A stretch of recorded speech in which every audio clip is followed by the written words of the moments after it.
excerpts from Thursday evening, 4:38 p.m., the DMV. This effing sucks.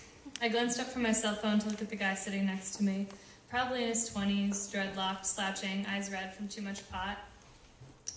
I know, right? I swear that lady got here 20 minutes after me. I vaguely gestured toward the crinkly old lady wobbling up to the desk. I returned to pretending to send a text, and my eyes drifted to the guy's shoes. Chaps like mine, but more beat up than I'd ever seen before and covered in streaks and splatters of paint. He must be an artist, I thought. I love your shoes. Thanks. Hey, yours are cool too. Oh, these are just old things. Yours are so interesting. You can totally see who you are. I guess. His eyes averted and mine drifted up the electronic number above our heads. 8:53 it read, and I silently cursed the slip in my hand that read 8:46. What number do you have? I asked. C10. I've been here for an effing hour, and they've called C9 and C11 5 times each, I swear to God. I wonder who even thought up their convoluted ordering system. I mean, it's not that hard to just go to a grocery store and steal one of those number machines from the deli counter, right?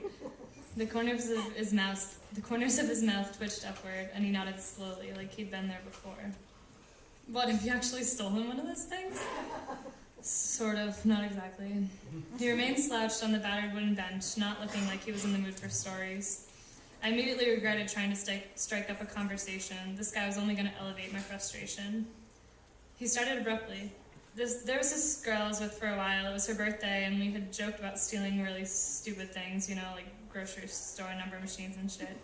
So to surprise her, I went and tried to jack the line tape thing from a bank. I got busted. I had to be held in custody until my effing mom came and picked me up. You didn't call the girl?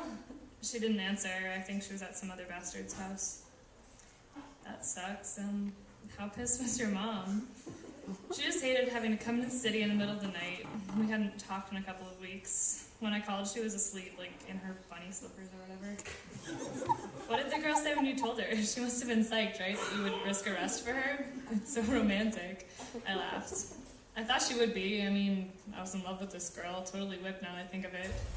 She seemed happy. We had great sex, all of it. When'd you break up? A couple months ago. We were going to get married. Oh, God, that's awful. I wish I could, tell you something, but I'm not exactly the relationship expert. What, never had a boyfriend? Not unless you count Dave Rowe in 8th grade, and he stopped looking at me once we made it official. My fingers formed air quotes. That sucks. Not really. I mean, I'm only 18 and I haven't been bothered by it yet. It's gonna work out someday. I'm not a believer in fate or anything, just an eternal optimist. Aren't we all at that age? The bitterness in this statement was palpable.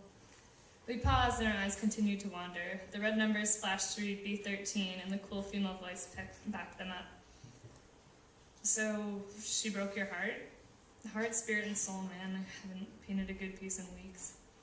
What kind of stuff do you paint? Or did you paint before, I guess? It doesn't even matter anymore, it all sucked.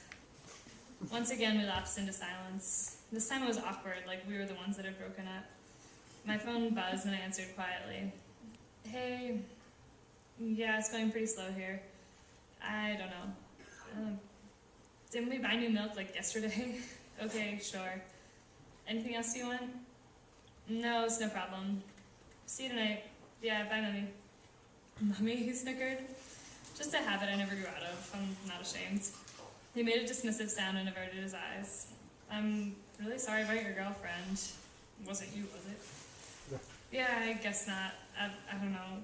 It's just, whenever I hear stories like that, I feel so guilty. Like, my life's too easy. Like, I haven't had to suffer at all. I don't have to work hard. I have everything I need. It's just too easy. No one has it that perfect.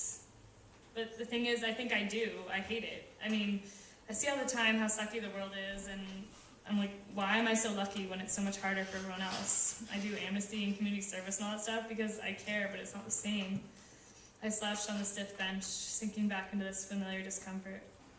I guess I just don't understand why I have nothing to complain about while so many other people have to work 100 times harder than me for a fraction of what I have. It seems to me like you found something to complain about. Ouch, I said with an uncomfortable laugh. It's just like, sometimes I feel like the real world and the world I live in are two completely separate places, and even though mine looks pretty sick, I want so badly to live in the real world. Like, I can see it through a window, and it's so much more interesting out there, where people do things, and it's hard, and people, like, die. I think maybe it's because I don't think I can help everyone if I don't understand where they come from, and for most people, I really, really don't. It's so self-centered. He was sitting up straighter now, listening, but his eyes were once again trained on the lighted numbers. Damn, I hadn't been watching. So you never told me, where are you from? He looked at me with genuine interest. South Hamilton, what about you?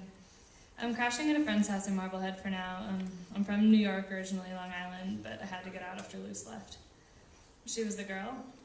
Yeah, sorry. Where's Hamilton again? Oh, it's just the next town over. You probably haven't noticed it existed yet unless you were looking for some classy shopping. Wait, is that like the Shoppies at Hamilton Crossing or whatever? I've driven through there. You pronounced it Shoppies. Sounds kind of like Long Island's. So, you and your family don't mix? That's a nice way to put it. I laughed. So, do you sometimes wish they had kicked you out? He had to think about that one. We both trained our eyes back on the numbers, having ignored them for the last 5 minutes. After a few long moments, 8:53 blinked onto the screen. Finally. I put my cell phone in my bag and grabbed my ticket. Hey, I never asked you. What's your name? I'm Emma. You? Paul. Want to give me your number and we can talk again sometime? This was kind of nice, you know? Yeah, I'll write it down in a sec. I've got to go up though before I miss my turn. Sure. I guess I'll see you around. I didn't bother to tell him that I'd be leaving for college soon. I didn't want to make him feel like someone else was breaking up with him, when in those few minutes he had brightened so much from the depressed stoner I met when I sat down. I could suddenly tell that he wasn't meant to be that guy. Yeah, definitely. It was nice meeting you, I said lamely, and then jogged up to the counter.